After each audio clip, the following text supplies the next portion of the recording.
Assalamualaikum warahmatullahi wabarakatuh. Saya dari kelompok 4 akan mempresentasikan materi kita mengenai organisasi bisnis. Saya sendiri Dela Gustina bersama rekan saya Adinda Putri Ramadhani dan Anissa Ramadhani. Pengertian organisasi bisnis.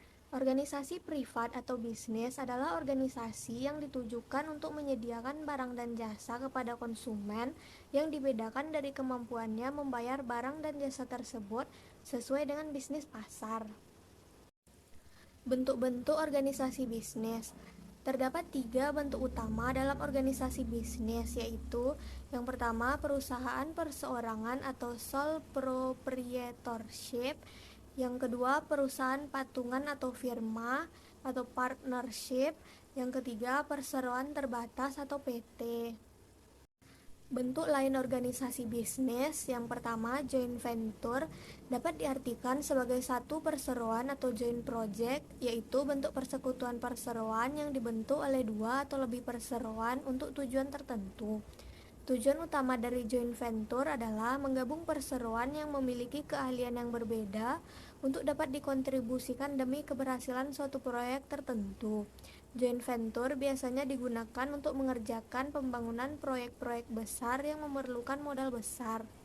Karakteristik utama joint venture adalah yang pertama, dibatasi pada proyek tertentu.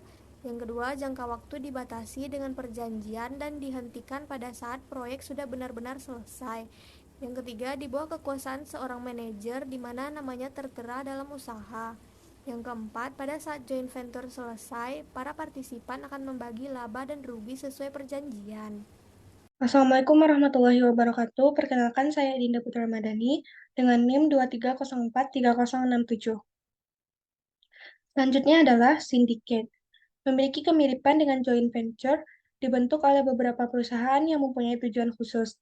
Syndicate digunakan dalam bidang keuangan. Yang terakhir adalah franchise. Adalah suatu sistem pemasaran yang berkisar pada perjanjian sah antara dua pihak yang salah satunya diberi hak istimewa untuk menjalankan bisnis sebagai pemilik pribadi, tapi dengan syarat perusahaan dijalankan menurut metode dan cara dispesifikasi oleh pihak lain atau franchisor.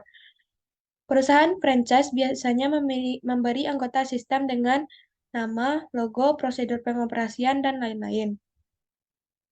Selanjutnya adalah legalitas perusahaan. Legalitas adalah jati diri sebuah perusahaan untuk melegalkan suatu usaha sehingga dapat diakui oleh masyarakat. Legalitas perusahaan harus sah menurut undang-undang dan hukum agar dapat melindungi sebuah usaha dengan dokumen yang sah di mata hukum. Dokumen-dokumen yang wajib dimiliki adalah satu, akta pendiri usaha. Akta pendiri usaha adalah akta yang dibuat notaris yang berisi tentang identitas dan kesepakatan suatu pihak untuk mendirikan perusahaan dengan anggaran dasarnya dan memberikan penjelasan tentang tujuan dari perusahaan. Dalam akta ini, anggaran dasar mengatur tentang nama dan kedudukan jangka waktu, tujuan dan maksud dari usaha, modal dan saham, susunan, rapat direksi dan rapat dewan komisaris, rapat umum pemegang saham, dan lain-lain terkait akta pendirian usaha ini. Kedua adalah surat keterangan domisili. Dokumen legalitas perusahaan lainnya yang wajib dimiliki adalah surat legalitas domisili, di mana dokumen ini merupakan identitas letak dari alamat dari suatu perusahaan. Untuk mendapatkan suatu keterangan domisili ini tergantung dengan persyaratan di daerah tersebut, karena mungkin saja perbedaan persyaratan di daerah lain. Yang ketiga yaitu pokok wajib pajak. Nomor pokok wajib pajak atau NPWP menjadi dokumen legalitas perusahaan wajib selanjutnya, karena setiap perusahaan atau badan usaha yang berdiri wajib untuk memiliki NPWP yang terdaftar pada sistem perpajakan Indonesia. Selain itu, perusahaan juga wajib untuk melaksanakan kewajiban perpajakan. Keempat yaitu nomor induk berusaha. Nomor induk berusaha atau NIB merupakan dokumen legalitas perusahaan yang menyatakan bahwa usaha tersebut sudah melakukan pendaftaran kegiatan usahanya. NIB ini dapat Anda dapatkan dengan melakukan pendaftaran online, single subscription atau OSS, dengan catatan Anda sudah memiliki akta pendirian usaha. kelima yaitu surat izin usaha perdagangan. Apabila perusahaan bergerak di bidang perdagangan atau menyediakan jasa, dokumen legalitas perusahaan ini wajib dimiliki. SIUP adalah surat izin yang dikeluarkan oleh pemerintah daerah pada pengusaha.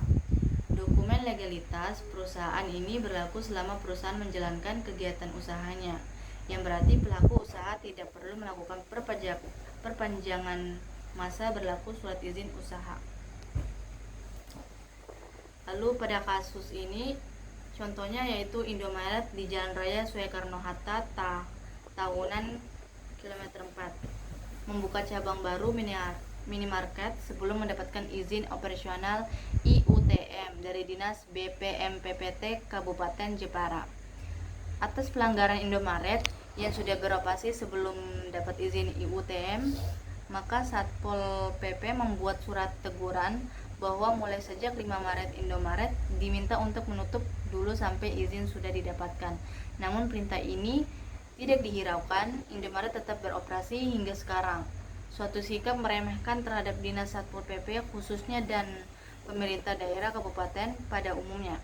Hal yang sama juga dilakukan Indomaret di berbagai daerah lain, melecehkan regulasi, melakukan operasional ilegal. Nah, indikasi ini merupakan suatu kesengajaan atau modus dari Indomaret dalam melakukan kegiatan ekspansi bisnisnya dengan menggunakan segala cara termasuk hal ilegal, khususnya dalam hal perolehan izin.